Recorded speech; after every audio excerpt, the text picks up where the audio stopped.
since I sell refillable bottles, I'm transferring my liquids all the time.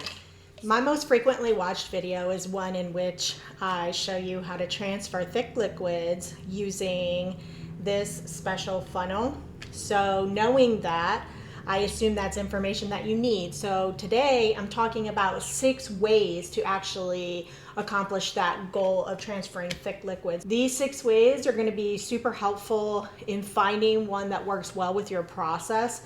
And the 6th way I haven't tried yet. So we're going to try it together, which I love to do. It's fun, it's science, it's experimenting. So 5 of them, I know they work, and the one we'll save to the end is the experiment. I have a feeling if that one works, it's gonna be the most useful and the easiest, no matter what your situation, but we'll have to find out. So here's hoping. So since I sell refillable bottles, I'm transferring my liquids all the time. So we will start with the method that I use to transfer my shampoo and conditioner into small necked bottles like this. And we'll make that method number 1. This method works perfectly if you're going from a container that already has a pump on it into a container that has a slightly smaller neck. So all I do to transfer my liquids is I'll take the opening of that pump, stick it right into the bottle, and I just hold it while I pump. And you can see that the liquid goes straight in there. Now, my conditioner is a little bit low here. So, let's see if I can get a little bit more to come out so you can see it actually going in there. But that's all I do, and I don't actually mind pumping it a million times, but I know some people really don't enjoy that process. So we will move on to method number 2, which I also use when, you know, these are running low, or I have something that doesn't have a pump on it. So I have these twist-on funnels that I also sell. They twist onto your bottle, and then what you have to do is, obviously this opening is bigger, so you can just dump your conditioner upside down into the bottle. You can see it's going in there. Try and make sure you can see that. And I usually fill up this funnel not all the way, but pretty high up. And then what I'll do is, you can see that it's almost full. I tap it a little bit to create kind of a suction, and you can see that as I tap it, some of it goes in there. But even more than that, you could create a tiny bit of suction by squeezing it, and you'll see it goes straight down in. By the way, if you like this frosted clear 16-ounce bottle, I have those on my website. I'll link them. So the tapping works to actually slide it down, because the inside of this funnel is pretty slippery. You can't do this with every funnel, because as you know, most funnels go inside the bottle instead of around it, and then it's just going to fall all over the place when you tap and you squeeze.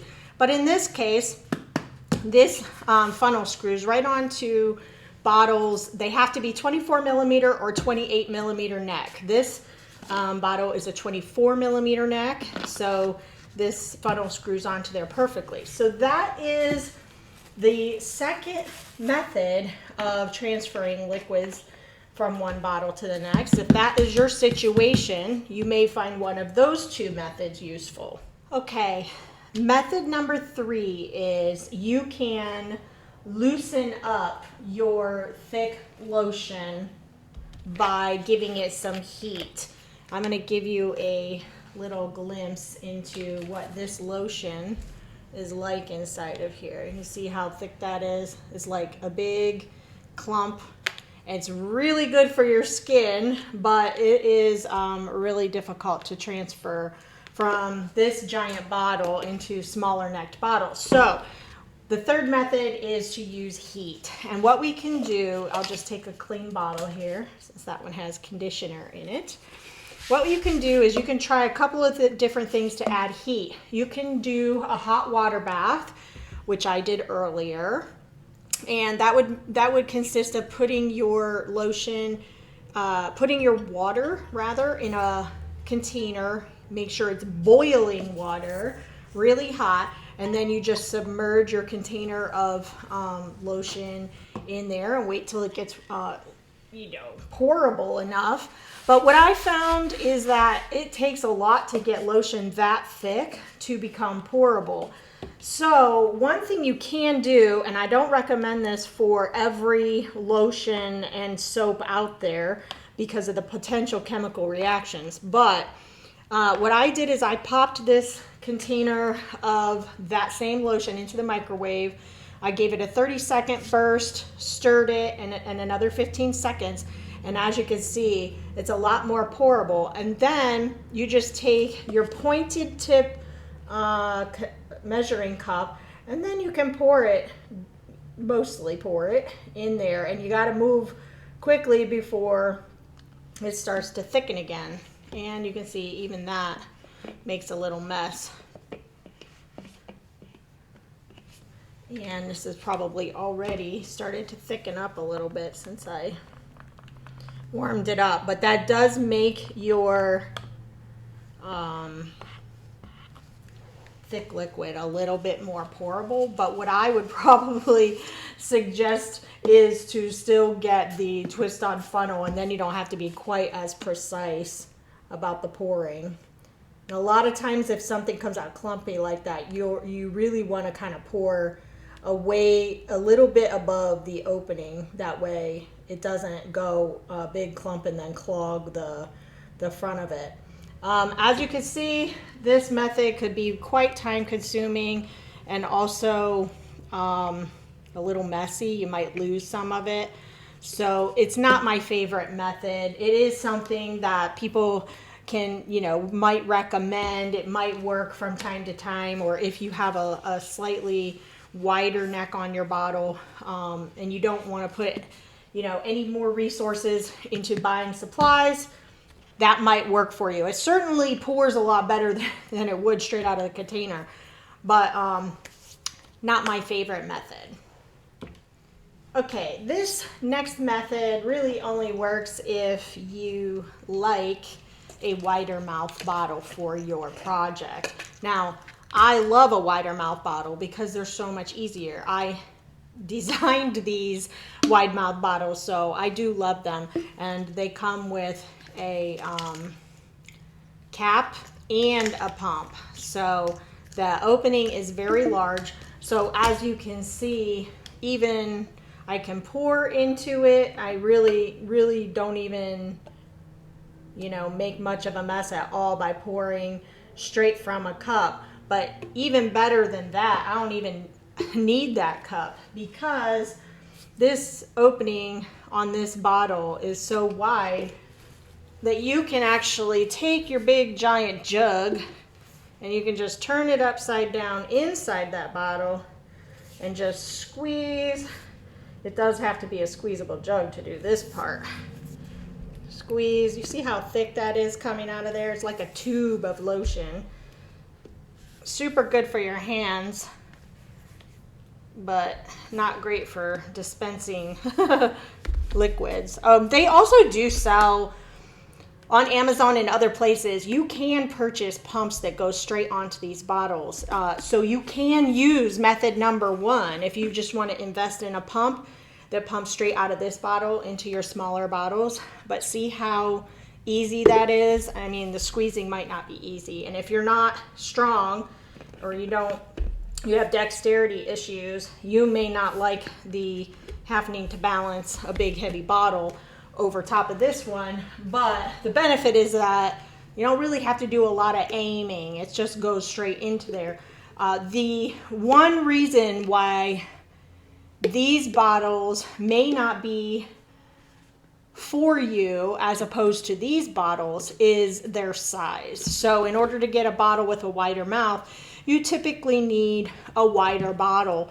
So this bottle here is 3.5 inches in diameter, and this one's only 3 inches. This one fits in almost every single shower niche, every single shelf, any place you want to put it. It's a full 16 ounces in a very compact space. This one is 24 ounces. So while it's compact for the volume, it is bigger and wider and doesn't necessarily fit every place that people want to have their products. But if it does fit, I highly recommend going with the wide mouth because that's just the easiest thing to refill. So that is method number 4. Go with a wide mouth bottle and you won't have to do a lot of aiming and all the other gymnastics for bottle filling. Oh, by the way, if you wanted to see how these work, the best way to open that pump is to just do this. You stick it right in there, twist it on, and then you have to prime it a couple of times. There we go. And now it'll come out like that every time. So the 5th method for getting your thick liquids to transfer into smaller bottles is not going to work for those of you who make your own soaps and lotions because it requires buying the actual soap. So I'll put on the screen here some examples of what I'm talking about, but you can buy your bulk soaps, lotions, conditioners in these bulk pouch formats, these refill formats. And they don't have to be large pouches. They could be for individuals, families. And whether you own an Airbnb and you need to fill up a bunch of containers or you just want to use it for your family, these pouches have a little spout, a plastic spout on them, and they will pour directly into even your smaller mouth bottles. I don't have one here with me to show you, but I'll make sure that you see some pictures of it on the screen here.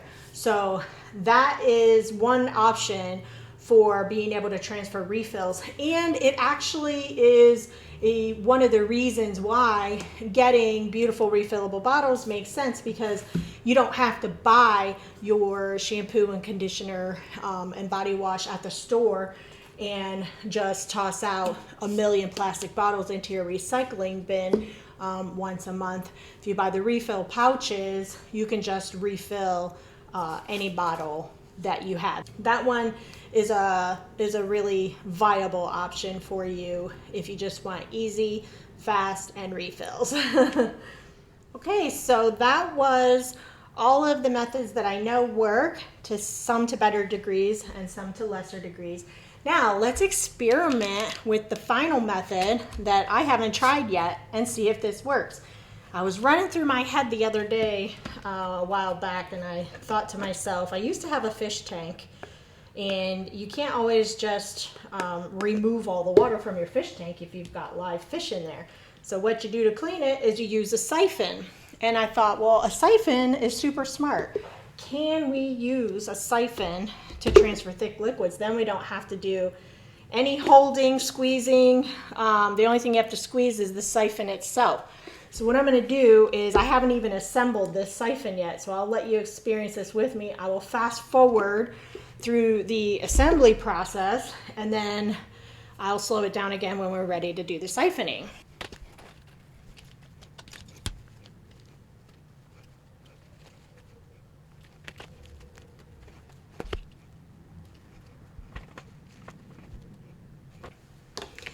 Okay, that wasn't too bad at all. That only took me a couple of minutes. Okay, so the idea with siphons is, for one, you got to get it really down in there as far as in the product. This one doesn't matter as much. This one might be the one where you might want to try and clip it on, but I'm just going to hold it. And then hopefully you can see this whole setup I have going here. This is a lot of tubing, so if I keep this for this purposes, I'll probably cut this tube so it doesn't have as far to go. And then keep in mind too that this is really for big batches, because you are going to lose some product that stays inside the tube. There's a tiny kink here, so I'm just kind of trying to press that out. Okay, so this I already know is way down in that liquid. It is super thick, so we're going to see if this works. Let me see if I can see any coming. Oh, it's coming up. You see that? It's coming.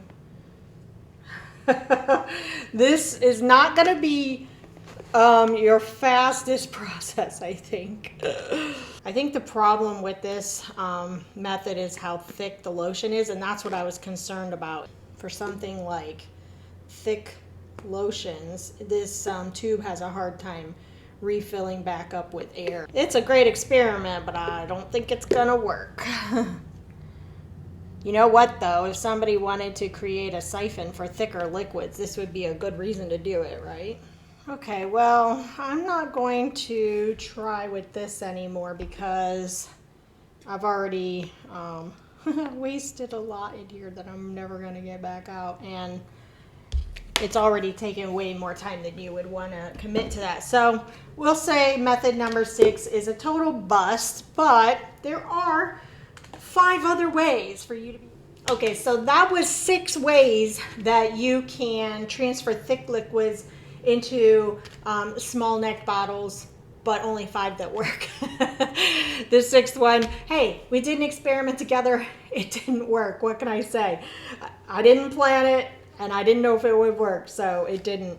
I hope that seeing me actually do them was helpful for you in finding a process that works with what you're already doing, and that it helps you find a way to transfer these liquids. Oh, and there's one that I didn't show you that there are other videos out there, and that is to put your conditioners and lotions into those piping bags, and then you can pipe it directly into the hole. I don't like that method because then I gotta get a piping bag, and I'm not gonna spend time scooping and scraping, lotion into a piping bag just to get it into a pretty bottle. I will pump it directly in. I will use the funnel, but I'm too time efficient to use the piping bag. But if you make your own soaps and lotions, that might be a great option for you. So I guess maybe we did make it to 6. That could be your 6th one. I know, crazy end to a video, but thanks for watching, and I'll have more tips coming soon.